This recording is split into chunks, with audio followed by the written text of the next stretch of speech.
Olá, amigas e amigos do nosso canal Eros e Thanatos, seu canal de psicanálise. Estamos novamente aqui compartilhando com vocês ideias, pensamentos, reflexões sobre a psicanálise, seja nos seus aspectos conceituais teóricos, seja nos seus laços sociais. Dizer mais uma vez do prazer de estar com vocês. Meu nome é Edson Flávio Barbosa e Silva, sou psicanalista, mestre em psicologia clínica pela Universidade Católica de Pernambuco, né, professor e, enfim, né?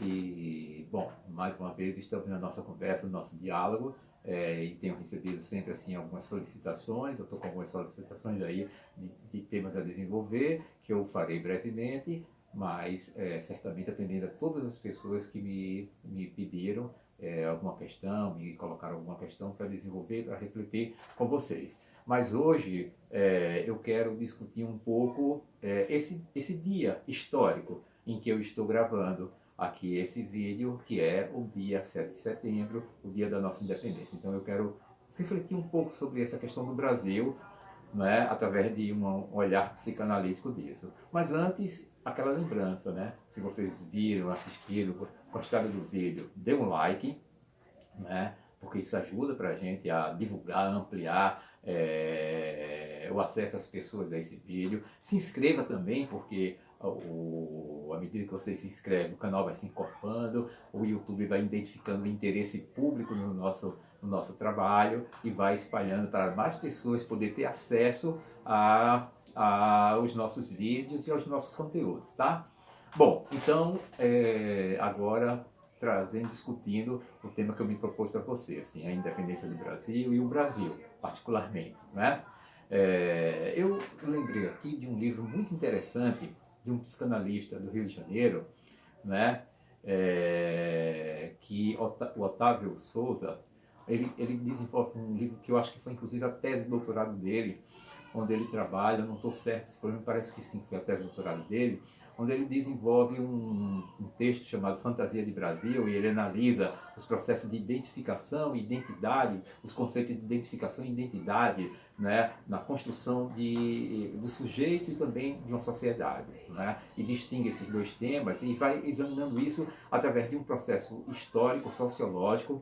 Ele evoca uma série de autores que se depararam sobre essa questão do Brasil, como Gilberto Freire, como Florestan Fernandes, como Caio Prado Júnior, como Sérgio Buarque de Holanda, como Flora Siquinde, ou seja, autores brasileiros e autores brasilianistas, né, estrangeiros que se dedicam a estudar o Brasil, pensando o Brasil, sobretudo a partir do processo da sua colonização e da construção social do país, né? E ele desenvolve um texto muito interessante. Um dos temas interessantes que ele desenvolve é um que ele diz, por exemplo, que o Brasil aboliu o sistema de escravidão. No entanto, o Brasil não aboliu o fantasma da escravidão. Ele permanece entre nós produzindo sintomas na nossa sociedade. Isso é uma passagem, uma alteridade que nós ainda não realizamos. Mas isso eu quero trabalhar posteriormente num vídeo sobre essa questão. Mas eu queria pensar um pouco essa construção do Brasil, de acordo com as questões que nos trazem o Otávio Souza e também daquilo que eu penso, elaboro, reflito, não é? Recentemente escrevi, inclusive, um artigo para o site Brasil 247, onde eu sou colunista, né? Vocês procuram lá, Flávio Barbosa, colunista do Brasil 247. Eu escrevi escrevi para o Brasil 247 um texto intitulado 200 anos de independência, de uma fantasia de independência do Brasil, né? Examinando o paradoxo do que significa a independência do Brasil. Mas, bom, começando um pouco sobre essa questão do Otávio Souza, né? Como ele vai pensar, por exemplo, o que é que vai ordenar, do ponto de vista do psíquico, de uma subjetividade, de uma economia psíquica, a organização da sociedade brasileira, a partir do empreendimento colonial do Brasil, né? E ele vai fazer uma distinção entre dois projetos coloniais, o do Brasil e dos Estados Unidos. O dos Estados Unidos, ele lembrou o fato de que os Estados Unidos ele foi colonizado muito pelos peregrinos, que eram grupos religiosos que propunham fazer dos Estados Unidos, saíram da Europa e propunham fazer dos Estados Unidos um outro marco civilizatório, né, no sentido de se constituir uma nova civilização, porque eles entendiam, né, vindo da Inglaterra, eles entendiam que a Europa estava corrompida, né, e que, por exemplo, a peste que atacou a Europa e matou, dizimou uma parte significativa da população europeia, né, um número muito grande de pessoas, né, ela era uma espécie de castigo de Deus. E um castigo por conta do que tinha se tornado a Europa, os homens, dentro de uma lógica de valor religioso, né, mais fundamentalista. E aí eles migraram para os Estados Unidos com o propósito de construir o país peregrino, ou seja, o país, né, o país que seria, digamos assim, aquele país que seria o marco de uma nova civilização, uma civilização cristã. E os Estados Unidos é um pouco isso, né? Eles incorporaram essa coisa, né, de uma maneira até mesmo assim um pouco, digamos assim, rígida, né, de se imaginar que são um pouco os xerifes do mundo, aqueles cujo seu modo de vida deve ser universalizado. Tem uma série de questões aí, mas os Estados Unidos não é o objeto da nossa discussão. Portanto, esse é o marco dos Estados Unidos. Por outro lado, ele examina que o Brasil foi constituído como outro marco, que era o marco da licença de gozo. Ou seja, o colonizador brasileiro não projetou o Brasil, segundo o Otávio Souza, para ser uma grande civilização, mas um país para servir a matriz. Servir do ponto de vista da exploração das nossas recursos, da nossa riqueza, das terras, enfim, inclusive com uma matança das populações originárias, do trabalho escravo, que também existe nos Estados Unidos, como também teve problema com relação às populações originárias dos Estados Unidos, mas lá na ideia deles, né, na compreensão deles, né, desses Quakers, desses peregrinos, de ser lá uma grande nação para o mundo, né, o país que trazia a nova mensagem cristã, assim, civilizatória para o Ocidente. Né, e para o mundo todo. Aqui não, aqui seria, de acordo com essa proposição do Otávio Souza, seria um país onde o colonizador ele ia fundamentalmente gozar disso aqui, aproveitar isso aqui, extrair as riquezas daqui e levar para lá, levar para a matriz.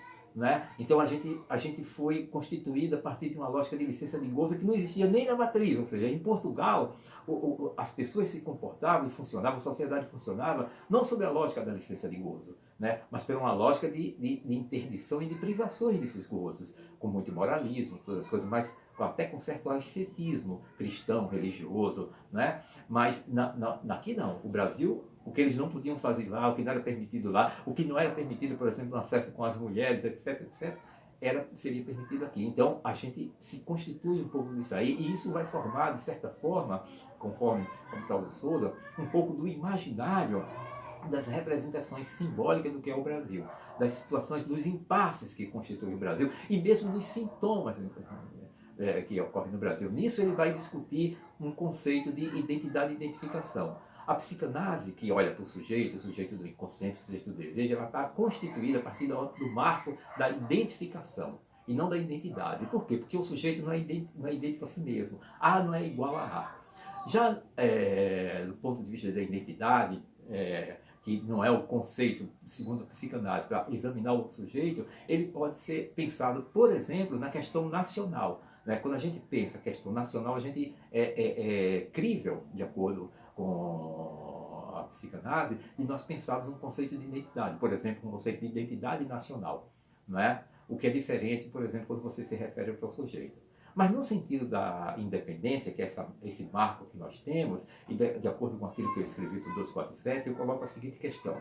A independência do Brasil, ela é, de fato, uma independência, um marco de uma soberania, de uma autonomia desse país, no concerto das nações, ou ela é uma fantasia de acordo com um projeto que ainda nos submete a uma série de situações onde a nossa autonomia, a nossa soberania são questionáveis? Bom, eu examino essas coisas não de uma forma simples, como eu inicio o artigo, né? Dizendo assim, o Brasil, por exemplo, não é um país independente. Né? O Brasil é um país colonizado.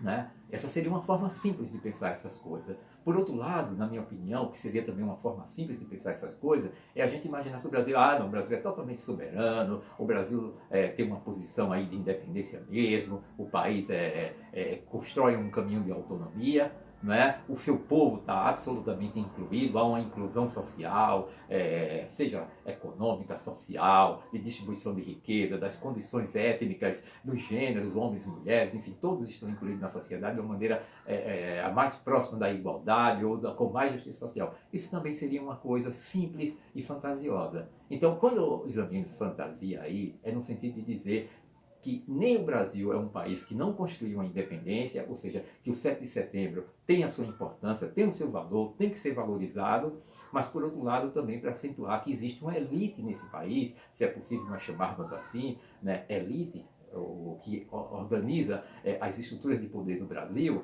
né, que infelizmente ela inseta um projeto que não é propriamente de soberania, mas é um projeto onde ela se beneficia em seus gozos, e aí volta aquela ideia da conexão com a questão de uma sociedade organizada a partir de uma licença de gozo, e também do gozo daqueles que vêm aqui se beneficiar, como por exemplo os tais investidores do mercado, os tais investidores do estrangeiro, que deixam muito pouco para o Brasil e retira bastante. É essa ideia que eu discuto, é esse paradoxo que está na independência. O data de 7 de setembro é uma data para ser comemorada, uma data para ser observada com muito cuidado.